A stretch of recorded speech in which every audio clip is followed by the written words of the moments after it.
আসসালামু আলাইকুম। Hi guys, কেমন আছেন? আমি আলহামদুলিল্লাহ ভালো আছি। কেভিজি ব্লগে আপনাদের আবারও স্বাগতম। প্রিয় গাইস, চলে এলাম চায়ের রাজধানী সিলেট শ্রীমঙ্গলে। সিলেট শ্রীমঙ্গল মানেই চায়ের রাজধানী।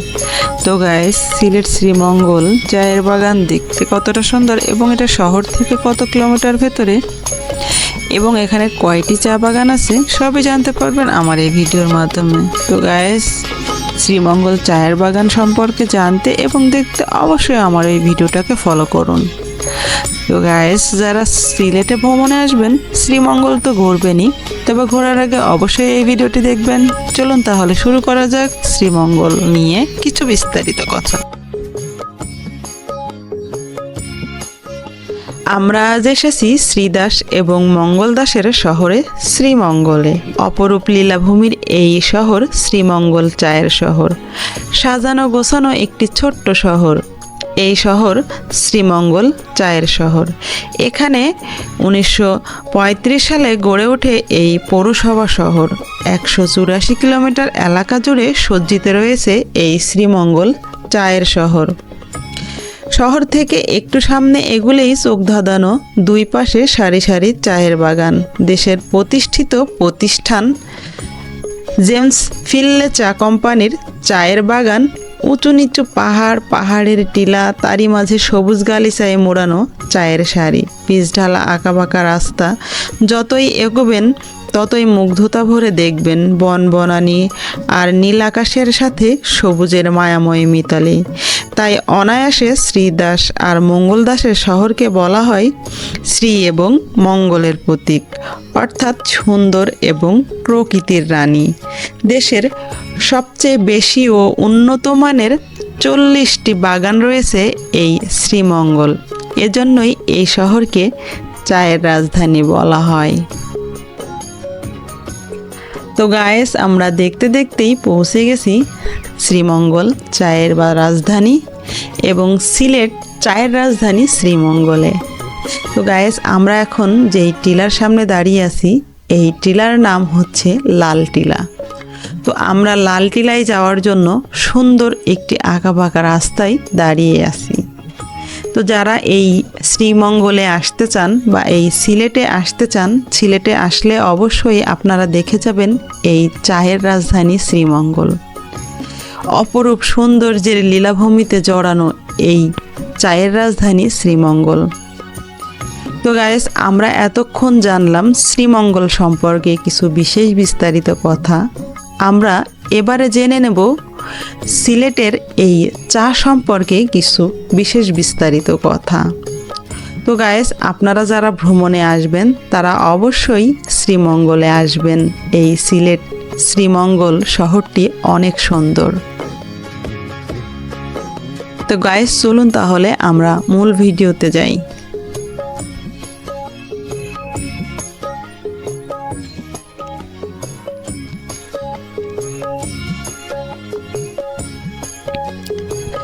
বাংলাদেশের প্রথম চা বাগানের ইতিবৃত্ত। 152 বছর আগে 1854 সালে এই সিলেটেই গড়ে উঠেছিল প্রথম চা বাগান। 1840 সালে চট্টগ্রামে চায়ের চাষ প্রথম হলেও বাণিজ্যিকভাবে উৎপাদন চা বাগান হিসেবে কৃতিত্ব সিলেটেরই। চা গাছের গুণের কথা চীনেরা জানে প্রায় 5000 বছর ধরে, ইউরোপ জেনেছে 1610 সালে, আর চায়ের সাথে বাংলাদেশের সাক্ষ্য 52 বছরের। চা পাতা তুলতে হয় 2টি পাতা 1টি কড়ি। দেখে মনে হয় খুব সহজ, কাজটা ততটা সহজ নয়। শক্তি আর কৌশলের মুলশিয়ানা লাগে। এই সূক্ষ্ম কাজ মেয়েরাই ভালো পারে।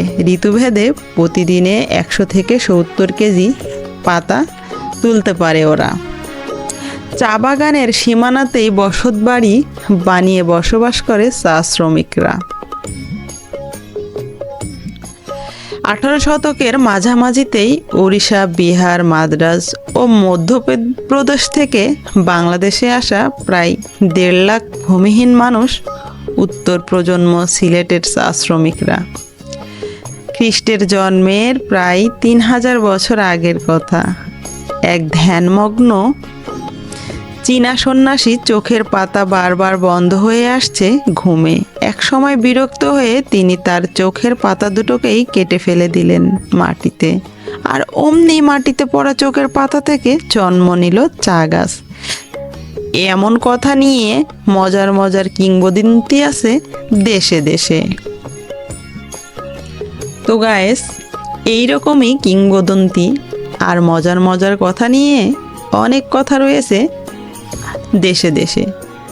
তো আমরা এই চা বাগান দেখতে দেখতে বেশ কিছু বিশেষ কথা শুনে নিলাম। তো গাইস, এখন আমি যাচ্ছি সবচেয়ে যেই উঁচু পাহাড়টি আছে লালটিলা সেখানে।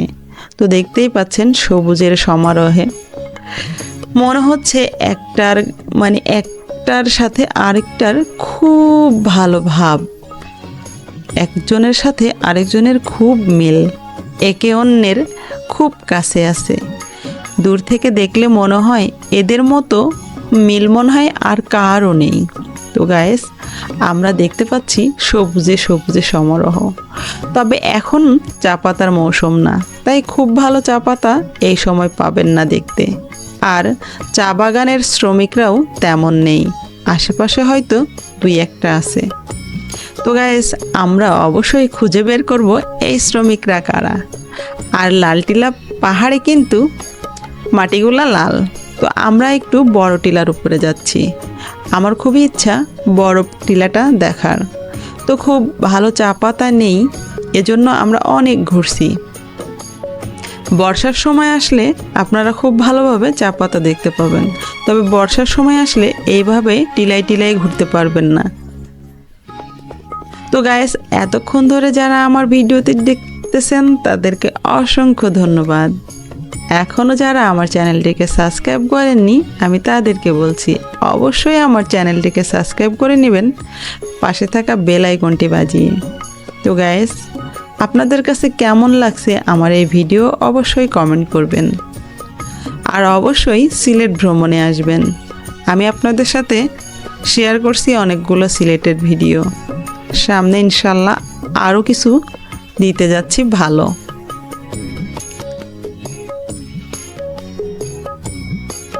প্রকৃতির কাছে আসলেই বোঝা যায় প্রকৃতি কত মায়াময়ী, কত মমতাময়ী। আর প্রকৃতির কাছে আসলেই মনটা ভালো হয়ে যায়।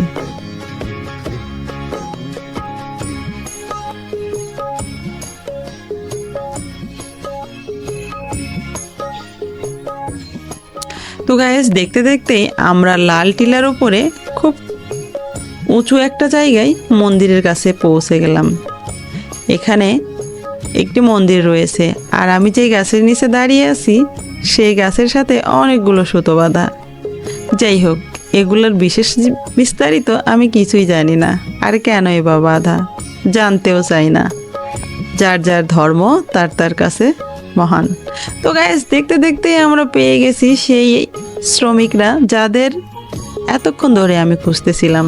তো ওনারা খুব দক্ষ সহকারে কিন্তু পাতা ছিঁড়ছে, আর আমিও সুযোগ মতো ওনাদেরকে পেয়ে গেছি। আমিও একটু ট্রাই করছি ছেঁড়ার জন্য। দেখুন, ওনারা কিন্তু একাধারে ছিঁড়তেই আছে। আমার দিকে তাকানোর সময়ই ওনাদের নেই। আমার সাথে কথা বলছে কিন্তু হাতে ওনারা কাজ করছে। এ তো হ্যামিলেনের বাঁশিওয়ালার ঝুলির মতো, অমনি পাতাগুলো ঝুলির মধ্যে দিয়ে দিচ্ছে। তো আমি একটু আস্তে আস্তে ট্রাই করছি। খুব শক্ত আছে, কিন্তু যতটা সহজ ততটাই কঠিন। তো গাইস, আমিও একটু ট্রাই করি, দেখি পারি নাকি। তো ওনাদের সাথে গল্প করতে করতে বেশ কিছু পাতা তুলে নিলাম। বেশ মজার কাজটা, কিন্তু পরিশ্রম অনেক। দেখতে হয়তো খুব সহজ মনে হচ্ছে, কিন্তু যারা এই শ্রমিকরা আছে তারাই জানে এই কাজটা কতটা কঠিন। এখন আমার ইচ্ছে হলো ওদের মতো ঝুলিটা মাথায় নেব, তো দেখি কেমন পারি আমি। আমার ইচ্ছার আবার শেষ নেই, যখন যা মনে চাই তখনই তাই করি।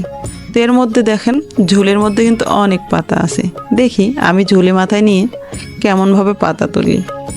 তো ঝুলিটা মাথায় নিতে পারতেছি না, পিছনের দিকটা বেশ ভারী, মাথা মনে হচ্ছে অন্যদিকে চলে যাচ্ছে, ঝুলিটাও থাকতেছে না মাথার সাথে। এই যে ওনারা কিন্তু ঝুলিটা এভাবে মাথার সাথে নিয়ে পটাপট পাতাগুলো টেনে ছিঁড়ছে, কিন্তু আমি তো পাতাই খুঁজে পাচ্ছি না কি তুলবো। তো গাইস ওই যে তুলছি তুই একটা, এই তো তাও আবার ক্যামেরাম্যানকে দেখাচ্ছি আর বলছি যে এই তো আমি তুলতে পেরেছি। তো যাই হোক, এখানকার যারা শ্রমিকরা ছিল তারা অসম্ভব ভালো। এবার আবার ঝুলির মধ্যে থবো যে জায়গা খুঁজে পাচ্ছি না। সবাই আমার এই কাজ দেখে থমকে গেছে আর চুপচাপ তাদের কাজ রেখে আমার এই পাগলামি দেখতেছে। আমি বেশিক্ষণ এখানে থাকলে ওনাদের কাজে ডিস্টার্ব হবে, তাই তাড়াতাড়ি বের হয়ে যেতে চাই।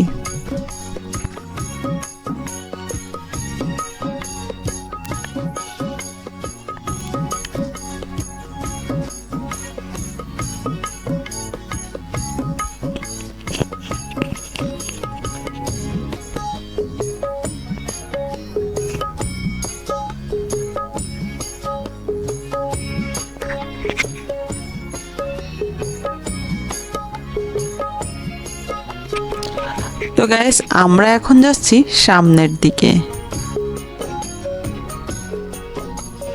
সামনের দিকে আরো কিছু শ্রমিক কাজ করছে, আমরা একটু তাদের সাথে কথা বলবো।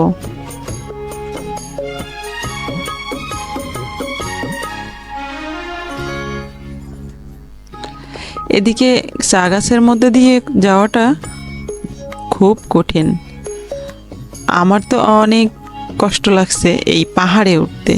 এটা কিন্তু নিচে থেকে আমরা উপরে যাচ্ছি, আর পাহাড়ে ওঠাটা কিন্তু কম কষ্টের নয়, সেটা এখানে না আসলে বুঝতাম না। আর এই ঝোপঝাড়ে কাজ করাও কিন্তু অনেক কষ্টের, তবে চা শ্রমিকরা কাজ হিসাবে কিন্তু মূল্য অনেক কম পায়, তাদের জীবন জীবিকা অনেক কষ্টের।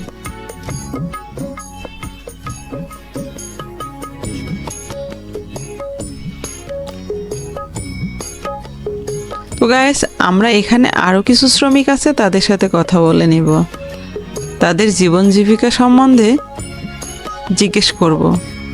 কিন্তু তাদের পরিবারের বাচ্চা থেকে বয়স্ক, বিশেষ করে মেয়েরাই জীবিকা নির্বাহের উপরে নির্ভরশীল। ছেলেদের চাইতে মেয়েরাই পরিশ্রমী বেশি।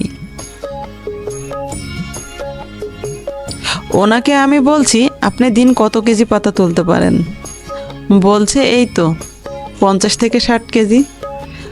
তো এই 50 থেকে 60 কেজি পাতা ওনারা তখনই তুলতে পারে যখন এখানে সিজনালি পাতা থাকে। তো এখন আনসিজন, এখন পাতা থাকার কথাও না, এজন্য ওনারা এখন অল্প কিছু, মানে 7 থেকে 8 কেজি পাতা, আর 7 থেকে 8 কেজি পাতা তুললে তারা পেয়ে থাকে 7 টাকা কেজি। এই মাত্র কয়েকটা টাকা। আমি ওনার ঝুলিটা আবার নিলাম ট্রাই করার জন্য, আমার বেশ ভালোই লাগতেছিল এই ঝুলি বইতে। কিন্তু হ্যাঁ, ওনাদের জীবনটা কিন্তু অনেক কষ্টের। হয়তো আমরা শখে বসে একবার নিচ্ছি, কিন্তু ওনাদের জীবনটা অনেক কষ্টের, সেটা ওনাদের না দেখলে আমি বুঝতাম না।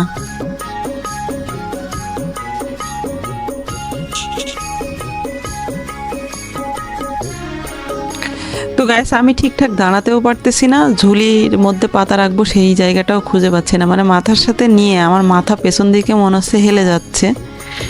তো ওনাদের সাথে অনেক ভালো সময় পাস করলাম, আর আমার অনেক ভালো লাগছে, ওনারা মানুষ হিসেবে অনেক ভালো।